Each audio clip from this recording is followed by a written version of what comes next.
Oke, selamat pagi. Jadi kali ini tentang skripnya ya. Tadi maunya langsung dengan skrip, tapi karena kelamaan jadinya ini ya. Oke, ini ada dua skrip. Kalau yang nggak ada ngambil big data sudah tahu yang ini ya. Biar nggak sama saya ini bikin versi random ini. Ini kita nggak pakai pandas ataupun apa-apa di sini. Ini misalnya di sini kita anggap, jadi boleh juga kalian data randomnya itu kalian discretization ya. Contoh skripnya kan udah ada juga. Ya, ini misalnya saya bikin skrip untuk ini ya, membuat apa namanya ini ya random sebanyak random kategori, jadi semua discrete ya, sebanyak yang kita sebut n gitu ya, jadinya append ya string m ya, tambah string i gitu ya. Ini misalnya ini kalau 5a gitu ya, jadinya A1, A2, A3, A4 sampai A5. Kalau C-nya berarti C1 sampai C12 kayak gitu. Ini masing-masing memiliki panjang diskrit yang berbeda-beda gitu ya. Terus diacak semuanya itu ini ya random integer ya, dari 0 sampai dengan 12 dan sebagainya gitu ya. Dan sampai 11 sorry ya, 0 sampai 11 sampai 2 sampai 6 dan sebagainya. Jadi diacak semua isinya masuknya gini. Nah, hasilnya seperti ini ya. A4 bla bla bla bla sampai jadi A B C D E-nya mana ya. Sorry, saya nggak bisa mengeja alfabet ternyata ya. Nggak ada E-nya ya. K F G ya itu jadinya itu ya. Oke, ya lupakan lah.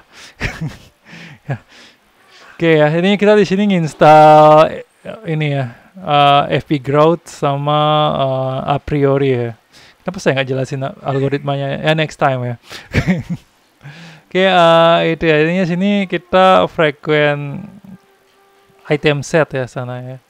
Ini ya diinstal dengan seperti ini ya, import pgrowth ini ya, pgrowth.find ya sana ya, frequent pattern ininya itu ya. Pertama kita ekstrak patternnya dulu ya, pattern terjadi 5 kali, jadinya ini data ya, data adalah yang di atas, terus 5 itu minimal terjadi 5 kali gitu ya. Jadinya sini apa namanya, P ini ya, pattern item ya, P ini polanya, terus D ini terjadi berapa kali gitu ya, supportnya ya, support. Jadi frequent item itu tidak ada sebab akibat, jadinya hanya ya pasangan aja gitu ya. Di sini ada rule length istilahnya, jadinya 3 item ya, itu yang paling tinggi ternyata di sini, yang paling tinggi. Nggak ada yang 4 item yang terjadi seperti itu. Ya, nanti kalian bisa ini ya, bisa kurangi ininya 5, 8, 12 itu kurangi misalnya masing-masing cuma 3, 3, 3, 3. Pasti nanti pertama ininya akan jadi lebih panjang ya. Terus supportnya juga lebih banyak rule yang bisa diekstrak dari 5 gitu ya, seperti itu. Yang paling sering sampai 1 gitu ya, sampai 1. Itu misalnya ya pastilah D1 paling, D1, D2, D3 paling sering muncul gitu ya sana.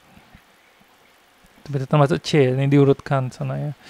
Itu jadinya A termasuk yang ini ya, apa namanya, tidak sering terjadi. Oke. Oke, itu ya sini ya. Jadinya sini hasilnya kita bisa ekstrak supportnya gitu ya, supportnya.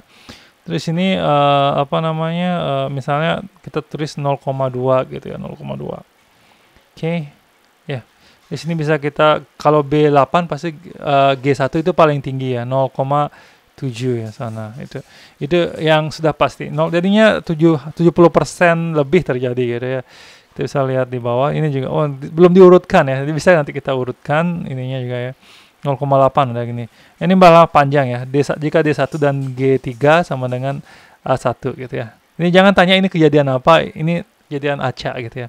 Jadi ini bisa kita lihat ya, sering terjadi. Ini kita bisa lihat sebab akibat di sini gitu ya, seperti itu. Ya, oke. Di A3 dan D2 pasti ini rendah gitu ya. Bisa kalian urutkan ya berdasarkan sort gitu ya. Oke, nah selanjutnya kita bisa pakai a priori ya. A priori jadinya ini ya. Bisa kita langsung di sini item set sama rules. Ini kita harus ekstrak item set dulu, habis itu baru kita ekstrak rule ya. Jadinya seperti itu ya. Ini kalau a priori ini simple ya kalau saya jelasin. Intinya dia tinggal ngambil data secara acak, habis itu dicari data yang sering muncul bersamaan dengan dia, habis itu masing-masing frequent item set itu dikaitkan sering terjadinya berapa kali bersamaan gitu ya. Ini minimum support dan minimum confidence-nya 0,1 saya set, dan nanti kalau sini dia otomatis bisa mengekstrak ini ya, support kejadian itu. Kalau yang lain di atas bisa kita cari manual ya. Terus leave conviction ya sini.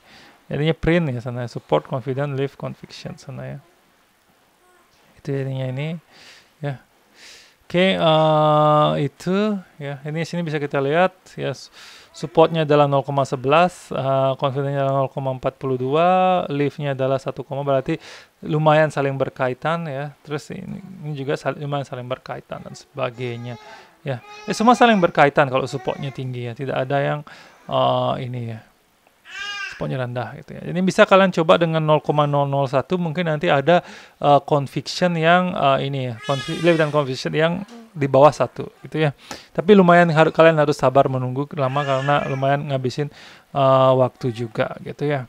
Oke, selanjutnya script yang kalau misalnya dari CSV gimana gitu ya. Kalau kalian untuk data continue kalian lakukan association rule mining bakalan berat ya. Jadinya kalian harus solusinya adalah menggunakan data discrete saja atau mengdiskretisasikan ya, discretization-kan semuanya. Jadi di sini bisa kita menggunakan SQL Alchemy untuk misalnya menyederhanakan data gitu ya. Misalnya di sini kita mau mencari hubungan antar platform dan publisher gitu ya. Misalnya ini ya. Tadinya itu ya, ini misalnya select ya B ya, from table yang kita buat tadi di mana A sama dengan X. Sehingga di sini itu ya. Ini bisa kita batasi dulu ya, misalnya sampai 3 aja gitu sana. Ini bisa kita lihat dari data ini kan muncul lebih dari 1. Jadi kita unikan di sini ya supaya ini ya, supaya hasilnya lebih terstruktur gitu ya. Ya. Oke, itu ya. Sehingga di sini bisa kita lihat satu platform misalnya publishernya apa aja gitu ya, Nest publishernya apa aja, dan setiap platform publishernya apa aja gitu ya.